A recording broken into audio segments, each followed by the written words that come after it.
Assalamualaikum warahmatullahi wabarakatuh. Shalom, Om Swastiastu, Namo Buddhaya, Salam Kebajikan. Halo semua, kami dari tim 17 Kepulauan Bangka Belitung Poko Scholarship Batch 2. Pada kesempatan podcast kali ini, kami akan membahas 5 topik yang berbeda, yang tentunya sangat penting untuk menambah ilmu dalam hal meningkatkan beberapa soft skills yang kita miliki. Langsung aja kita mulai podcastnya. Selamat menyaksikan semua.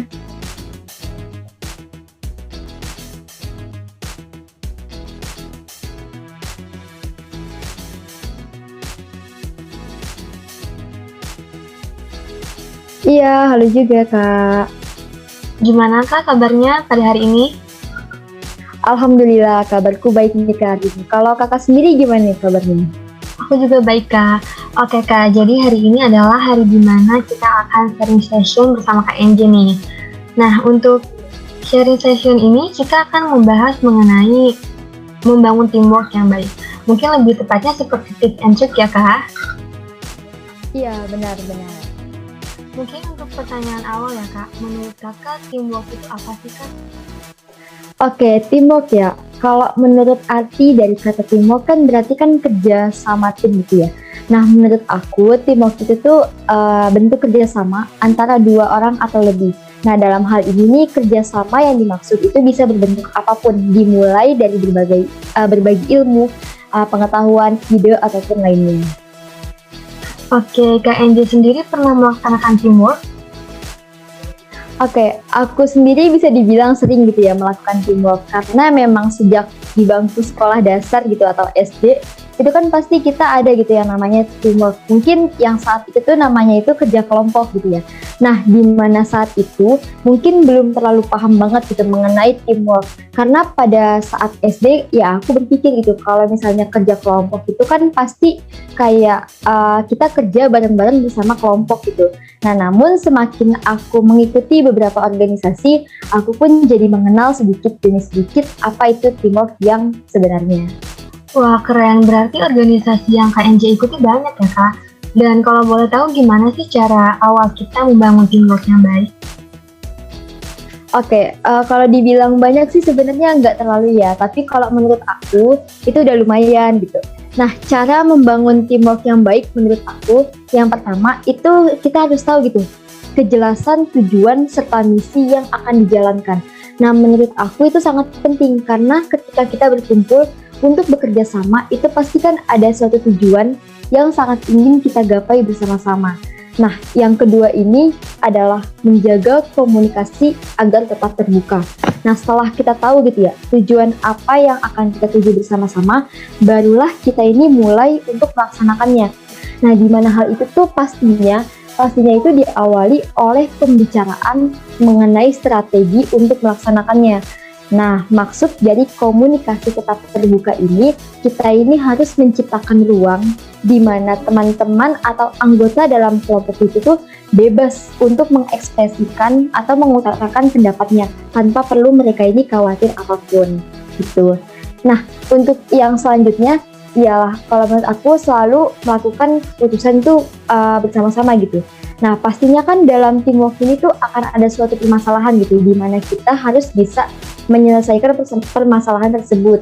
Nah, dengan adanya banyak kepala di dalam tim, pasti juga ada gitu banyak saran maupun pendapat mengenai solusi untuk permasalahan tersebut.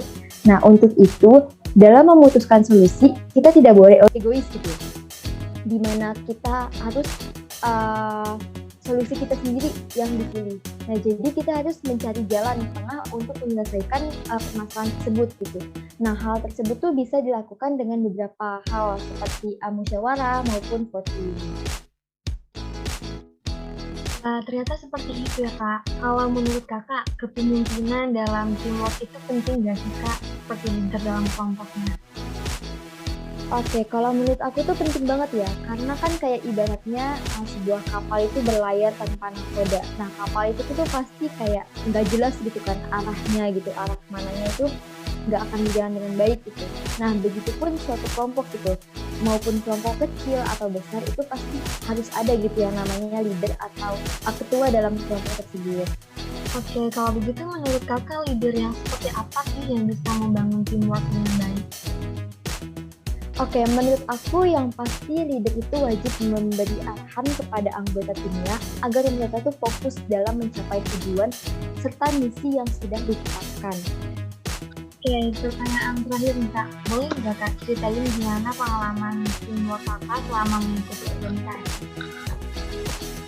Oke, berdasarkan pengalaman aku ya selama mengikuti organisasi, jadi tuh aku selalu menemukan gitu hal baru terutama pada saat kami ini mendapat permasalahan dan permasalahan itu harus diselesaikan satu juga gitu. Nah, karena anggota kelompok kami lumayan banyak, itu kan jadi kan pasti ada beberapa saran-saran dari mereka gitu ya, banyak juga ya. Nah, aku ini lumayan terkejut gitu, karena kayak ternyata apa yang mereka bicarakan itu bahkan tidak terlintas di pikiran aku gitu. Dan aku agak salut sama mereka dan yang pasti senang gitu. Dan tiba-tiba tuh mulutku tuh kayak refleks mengucap kayak, oh jadi kayak gitu kok gitu. Dengan ekspresi wajah tuh ya yang bisa dibilang senang gitu. Nah di situ tuh aku sadar gitu bahwa itu termasuk dalam keunikan di dalam setiap masing-masing kelompok gitu, masing-masing anggota. Dan aku juga mulai belajar gitu menghargai setiap keunikan dari anggota kelompok itu gitu. Wah, keren banget ternyata ya kak. Ada juga hal baru yang bisa didapatkan. Mungkin sebelum penutup nih kak, kira-kira ada pesan atau saran gitu kak untuk kita? Oke, jadi aku mau ngasih pesan sedikit aja sih Kak. Jadi sebelum kita bisa membangun teamwork yang baik, menurut aku yang paling utama harus ditanamkan kepada diri sendiri adalah komitmen gitu. Karena jika kita sudah berkomitmen, maka kita juga akan melaksanakan pekerjaan tersebut tuh dengan hati kita gitu. Nah, baik pekerjaan individual maupun pekerjaan secara berkelompok. Dan apabila kita sudah melakukan dengan senang hati, maka bekerja dalam kelompok pun tidak masalah gitu. Karena feel yang kita rasakan itu adalah senang gitu dimanapun. KMJ atas tips and tricks serta saran yang sudah di-share kepada kami. Semoga ilmu yang telah kakak bagikan bermanfaat bagi kami maupun teman-teman di luar sana. Sekali lagi terima kasih kak. Sampai jumpa KMJ. Sampai jumpa juga Kak. Hai KMJ, gimana kabarnya hari ini? Alhamdulillah baik kak. Kakak sendiri gimana? Alhamdulillah baik. Oke kak, jadi kali ini aku mau ngobrol santai dengan kakak. Masih bertema mengembangkan soft skill, yakni mengenai bagaimana caranya beradaptasi dengan lingkungan baru. Oke kak, gimana? Udah siap kak? Siap dong. Oke, gimana kalau kita mulai dengan perkenalan diri dulu nih tadi? Terus boleh ceritain kesibukannya apa aja, silakan kak? Oke, makasih kak. Jadi sebelumnya perkenalkan aku Dwi Karunia Fitrianingrum, bisa dipanggil Dwi. Saat ini aku seorang mahasiswa Universitas Muhammadiyah Tangerang.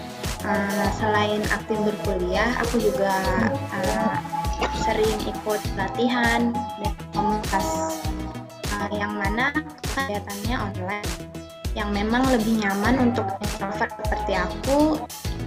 Wah, ternyata banyak juga ya kegiatan yang kakak ikuti. Nah, jadi kayaknya aku sempat dengar kalau kakak introvert dan pemalu ya kak? Iya kak.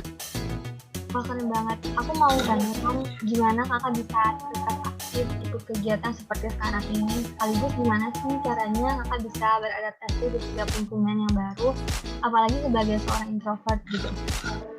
Oke kak, jadi aku jawab berdasarkan pengalaman aku ya kak. Menurutku hidup berorganisasi itu emang nggak bisa dihindari ya kak, baik di sekolah, di tempat kerja, atau bahkan di rumah. Pokoknya selama kita hidup sama manusia pasti akan terbentuk organisasi. Nah, kalau dari aku sendiri, aku memilih untuk melatih perasaan-perasaan tersebut dengan sering mengikuti kegiatan di luar perkuliahan. Sedangkan untuk cara aku beradaptasi sendiri, berdasarkan pengalamanku, yang pertama itu harus sopan dan jangan lupa dijaga tata keramanya. Perbedaan pendapat memang sering ditemukan ketika berorganisasi. Ketika berbicara, pokoknya kita harus sebisa mungkin jangan sampai terjadi cekcok. Yang kedua, komunikatif dengan anggota. Kalau malu bisa mulai dengan chattingan dengan anggota. Nggak harus jadi yang pertama mulai. Bisa mulai dengan menanggapi pertanyaan dari anggota lain. Yang ketiga, ikutin aja rule-nya. Biasanya kan di setiap organisasi ada aturan-aturan tertentu ya. Nah, kalau ada tugas, kerjain semaksimal mungkin dan bertanggung jawab mungkin. Yang keempat, tinggal jadi diri sendiri. Setelah kita menerapkan 3 poin tadi, sisanya tinggal jadi diri sendiri. Nah, kurang lebih begitu sih Kak kalau dari aku. Oh iya, apakah tips ini bisa diterapkan baik di lingkungan sekolah, kerja maupun rumah, Kak? Bisa banget Kak. Intinya kita cukup jaga sikap, menaati aturan, dan pintar-pintar ketika berkomunikasi baik di lingkungan sekolah, masyarakat maupun kerja. Wah, bener banget sih Kak. Thank you Kak Dwi udah mau sharing-sharing sama kita ya Kak. Semoga kita bisa ketemu dan ngobrol-ngobrol lagi di lain waktu. Thank you semuanya. Iya, sama-sama Kak.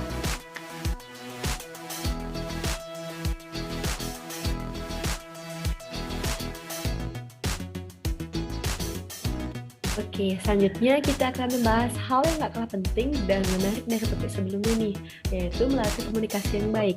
Nah, di sini udah ada narasumber kita, Kak Yuni. Mungkin bisa saya hello dulu Kak, sekaligus perkenalan diri Kakak. Ya Kak, halo teman-teman. Aku Yuni dari 17 Kepulauan Bangka-Belitung. Salam kenal semuanya. Salam kenal Kak.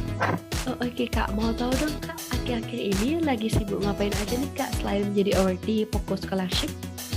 Aku sibuk kuliah sama organisasi aja sih Kak. Kebetulan emang aku cukup aktif di himpunan yang ada di kampus. Wah, menarik nih, berarti Kak Yuni cukup paham ya untuk terkait melatih komunikasi yang baik itu seperti apa? Kalau cukup paham ya enggak juga sih Kak. Tapi emang ada beberapa hal yang aku tahu tentang melatih komunikasi yang baik itu seperti apa. Dari pengalaman gue aja selama menjadi kader di organisasi. Oke, sebelum kita tahu cara-caranya seperti apa, aku mau nanya nih Kak, menurut Kak Yuni bentuk komunikasi yang baik itu seperti apa sih? Kalau menurutku ya Kak, komunikasi itu adalah komunikasi yang efektif dan tidak bertele-tele. Komunikasi yang di dalamnya semua orang bisa paham dan komunikasi. Kenapa tuh Kak, kok nggak boleh bertele-tele? Jadinya nggak efektif Kak, dan akhirnya hanya membuang-buang waktu. Oh, berarti dari poin-poinnya ya Kak, emang benar sih Kak, kebanyakan orang yang juga kurang suka dengan komunikasi yang bertele-tele seperti yang Kak Yuni bilang tadi. Nah, mungkin selanjutnya Kak Yuni bisa membagikan tips agar kita bisa melatih berkomunikasi dengan baik. Kalau tips dari aku mungkin cuma beberapa ya Kak. Yang pertama itu kita harus pede.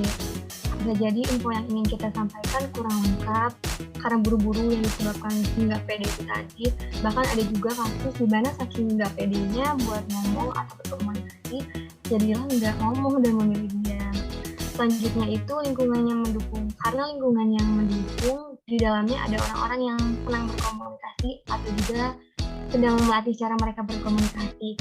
Itu bisa membuat kita ikut termotivasi juga, bahkan bisa langsung kita aplikasikan dan praktekkan saat itu juga dengan orang lain. Jadi menurutku itu sih cukup berpengaruh buat kita. Ini menarik banget nih Kak. Nah, lingkungan yang menurut Kakak tuh mendukung untuk berkomunikasi itu seperti apa sih Kak, kalau boleh tahu? Nggak jauh-jauh sih Kak, contohnya seperti di lingkungan kampus dan organisasi yang biasanya memang memperhatikan tata cara kita berkomunikasi, dan ketika kita salah hal itu bisa langsung Kak, juga bisa langsung dievaluasi. Oke, mungkin ada contoh lain Kak selain di lingkungan yang lingkupnya lebih kecil mungkin? Untuk lingkup yang lebih kecil, contohnya seperti Fokus Scholarship sih Kak. Karena kita juga bisa lihat dengan kita dibagi menjadi beberapa kelompok juga diberi tugas-tugas, itu menurutku tanpa sadar udah melatih cara kita berkomunikasi dengan baik Kak. Oh iya, bener banget ya Kak, yang melalui Fokus Scholarship kita bisa melatih komunikasi kita dengan baik. Oke, keren banget Kak ini. Tips-tipsnya semoga bisa bermanfaat bagi kita ya Kak ya. Semoga bermanfaat ya Kak. Pastinya dong Kak. Terima kasih nih Kak buat Kak Yuni karena sudah menyempatkan diri untuk sharing sama kita semua. Next time kita akan membahas hal yang lebih seru lagi. Thank you Kak Yuni. Oke Kak, thank you. Oke.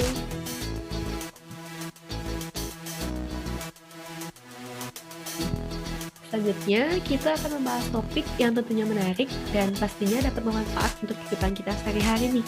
Jadi, kali ini kita akan membahas tentang kemampuan memecahkan masalah dan mengambil keputusan.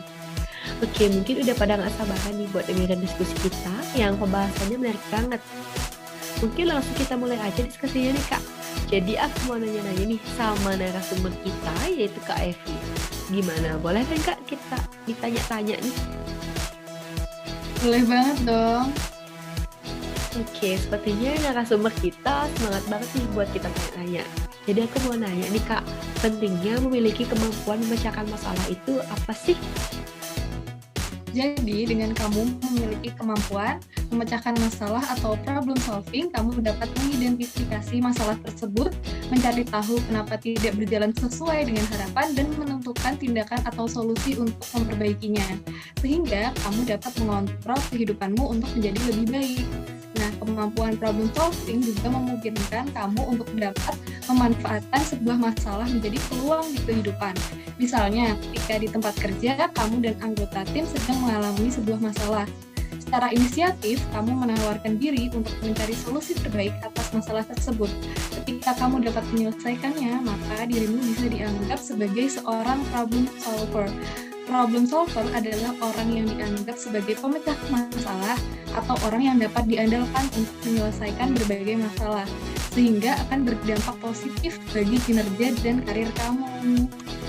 Wah, ternyata seperti itu ya Kak untuk kita memiliki kemampuan memecahkan masalah. Aku jadi penasaran nih, gimana sih caranya agar kita nantinya dapat meningkatkan kemampuan pemecahan masalah kita? Apakah Kakak ada tips and triknya? Jadi, yang pertama itu kita bisa mengubah pola pikir. Kamu dapat melihat masalah tersebut secara positif dengan menganggapnya sebagai kesempatan untuk meningkatkan kemampuan. Yang kedua, membiasakan diri menggunakan mind mapping. Dengan memvisualisasikan tujuan, masalah, ide, dan poin tindakan dalam mind mapping dapat membantu kamu melihat gambaran yang lebih besar hingga menemukan ide-ide yang mungkin terlewatkan. Dengan menggunakan mind mapping juga dapat mengasah pola pikir untuk menyusun konsep kreatif yang akan menjadi solusi dari sebuah masalah. Yang ketiga, lakukan secara bertahap. Ketika menghadapi sebuah masalah, jangan langsung fokus untuk mencari solusi akhir. Coba untuk melakukannya secara bertahap. Dimulai dengan mengidentifikasi masalah, mencari penyebab, dan menemukan solusi yang tepat. Dengan melakukan secara bertahap, akan melatih kemampuan berpikir secara strategis dan dapat mengambil keputusan yang sesuai. Yang keempat, jangan sungkan untuk meminta bantuan. Tidak ada yang salah untuk meminta bantuan. Ketika kamu sudah tidak dapat lagi mencari jalan keluar dari masalah yang dihadapi, bertanya kepada teman atau rekan kerja mungkin bisa menjadi solusi. Berdiskusi dengan orang lain dapat membawa ide-ide segar dan sudut pandang yang tidak akan pernah kamu kembangkan sendiri. Yang kelima, nikmati setiap proses. Coba untuk menikmati setiap tahapan yang kamu lakukan sehingga kamu dapat merasakan dampaknya baik secara pribadi atau lingkungan. Ketika kamu dapat menikmatinya, kamu akan lebih dapat menghargai kemampuan yang ada pada dirimu. Sehingga ketika sedang menghadapi masalah, kamu sudah mengetahui seberapa besar kemampuanmu untuk menyelesaikan masalah tersebut. Oke, padat banget sih Kak, dan tentunya sangat menambah pengetahuan bagi kita semua.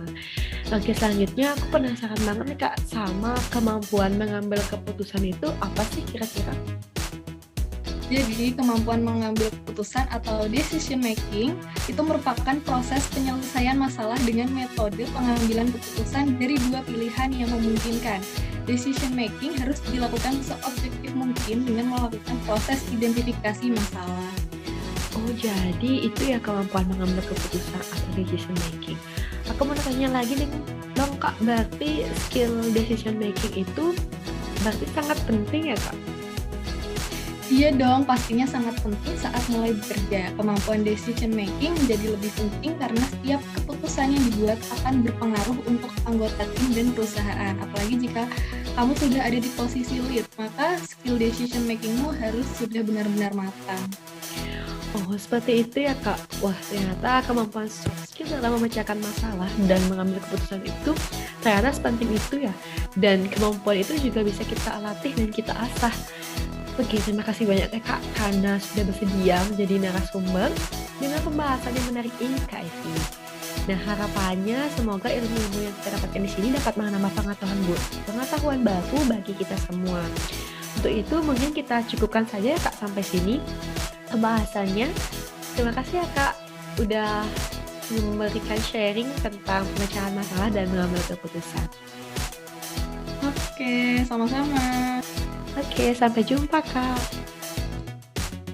Oke, sampai jumpa ya. Masuk ke pembahasan terakhir yang nggak kalah penting dan tentunya menarik dan bermanfaat bagi kita semua, yaitu manajemen waktu. Nah, di sini udah ada Kamita. Halo Kamita. Halo. Oke, by the way, Kamita ini adalah mahasiswa teknik Elektro Udayana. Kamita ini akan memaparkan bagaimana sih caranya untuk memanajemen waktu. Mungkin pendengar udah pada nggak sabar buat dengerin diskusi kita ini. Langsung bisa dimulai aja diskusinya.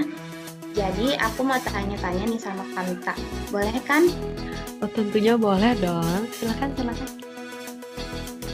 Oke, Kamita saat ini sedang sibuk apa nih, Kak? Oke, kebetulan sekarang ini aku lagi sibuk ikut kepanitiaan fakultas, lagi nyiapin PKMPI dan PPK Ormawa yang kebetulan kemarin juga lolos pendanaan. Habis itu sekarang lagi ikut beasiswa fokus scholarship dan nyiapin magang nih. Wah, keren banget. Banyak banget ya kegiatannya. Nah, kan kakak banyak banget nih kegiatannya. Gimana sih kakak mengatur waktu dengan baik sampai sekarang? Oke, mungkin selama ini kegiatan yang aku ikuti ini berpengaruh terhadap cara aku nge-manajemen waktu nanti. Tapi aku belum bisa bilang bahwa aku memanajemen waktu dengan baik juga, karena dalam prosesnya itu terdapat banyak ujian dan gak selamanya mulus. Oke. Apa aja sih Kak kira-kira permasalahan-permasalahan yang kakak hadapi? Mungkin untuk permasalahan ini beralih ke tujuan orang masing-masing. Nah, setiap orang punya tujuan yang berbeda. Aku tuh ada yang pengen nilai bagus, pengen tetap ikut lomba, volunteer, aktif organisasi, tetap main sama ortu, tidur cukup. Namun setiap orang punya limitnya masing-masing dan terbatas. Aku awalnya nggak paham limit diriku tuh secapek gimana, sehingga aku pernah gunain diri aku terlalu over, sehingga aku waktu itu sampai sakit karena terlalu memaksakan diri lah istilahnya. Oke, jadi bagaimana nih Kak cara-cara untuk memanajemen waktu agar nggak ngerugiin diri sendiri nantinya? Oke, untuk cara-cara memanajemen waktu sendiri, yang pertama, tentunya tentukan skala prioritas. Mana kegiatan yang lebih penting serta urgent, mana yang penting tapi tidak terlalu urgent, dan mana yang urgent tapi tidak penting, serta mana yang tidak penting ataupun tidak urgent. Kedua, jika udah tahu skala prioritasmu yang mana, selanjutnya harus berani bilang enggak. Misal, kamu udah sibuk nih, tapi kamu tuh diminta hal yang gak penting, mintain ini, itu, dan gak terlalu mendesak. Kamu harus berani bilang enggak ataupun bilang belum bisa sekarang. Yang ketiga, tentunya set goals kamu. Kenapa sih kamu ikut join ke sini? Kenapa kamu ada di sini? Kenapa kamu ikut ini? Apa sih yang kamu cari? Misalkan, di bulan ini, bulan Agustus, kamu harus nempuh achievement kayak gini, tahun 2022 harus gini, ataupun set goal semester, misalkan set goal semester kuliah, sehingga kita bisa ngambil keputusan mau ikut kegiatan mana yang menunjang goals kita nanti. Keempat, fokus kepada hal yang disukai. Kalau kita ikut kegiatan yang gak kita sukai, tentu dia bikin kita jenuh kan, dalam menjalani hari. Lalu yang kelima, yang terakhir, mengenali diri sendiri. Seperti yang aku bilang tadi di awal, semua orang mempunyai limit yang berbeda-beda. Dengan kemampuan yang cuma segini, kita harus bagaimana cara kita memanage kemampuan tersebut agar bisa optimal dan tentunya bermanfaat bagi orang lain. Dan juga tanggung jawab kita sebagai anak kepada orang tua kita menyangkut nilai-nilai akademik di perkuliahan kita. Seperti itu. Wah, keren banget emang nih kami tak. Ternyata untuk memanajemen waktu perlu banyak banget ya yang kita pelajarin. Mungkin sebelum penutup nih Kak, kira-kira ada sepatah dua patah kata Kak untuk kami? Oke, untuk sepatah dua patah kata mungkin lebih panjang sih, satu kali berkalimat. Boleh. Mungkin dalam berkegiatan kita harus mengeliminasi proses-proses yang tidak produktif. Dalam berkegiatan, usahakan meminimalisir kegiatan-kegiatan yang tidak produktif seperti scroll TikTok nih, scroll Instagram. Tapi emang kita perlu me time, tapi tetap work hard and rest enough. Oke, keren banget Kak. Terima kasih atas hal-hal yang udah di-share kepada kami. Semoga ilmu yang telah Kakak bagi bermanfaat bagi kami maupun teman-teman di luar sana. Sekali lagi terima kasih ya Kak. Sampai jumpa di podcast lainnya. Oke, sama-sama. Terima kasih juga sudah mengundang aku ke dalam podcast kali ini. Semoga nantinya dapat memberikan kebermanfaatan bagi kita semua. Sampai jumpa. Sampai jumpa. Oke, mungkin sebelum menutup podcast, aku akan menyimpulkan apa aja yang sudah kita pelajari nih. Jadi di podcast ini kita sudah belajar banyak tentang pengembangan soft skill. Ada 5 topik yang berbeda yang kita bahas, yaitu membangun teamwork yang baik, beradaptasi dengan lingkungan baru, melatih komunikasi yang baik, kemampuan memecahkan masalah dan mengambil keputusan. Ada juga tentang manajemen waktu. Nah, kemampuan soft skill ini sangat penting dan kemampuan tersebut dapat dilatih dan terus ditingkatkan. Dengan terus melatih kemampuan soft skill ini akan sangat berguna nih, terutama ketika teman-teman akan menghadapi dunia kerja. Nah, harapannya dengan mendengarkan podcast ini, teman-teman semua bisa mendapatkan pengetahuan baru yang dapat berguna untuk kehidupan sehari-hari.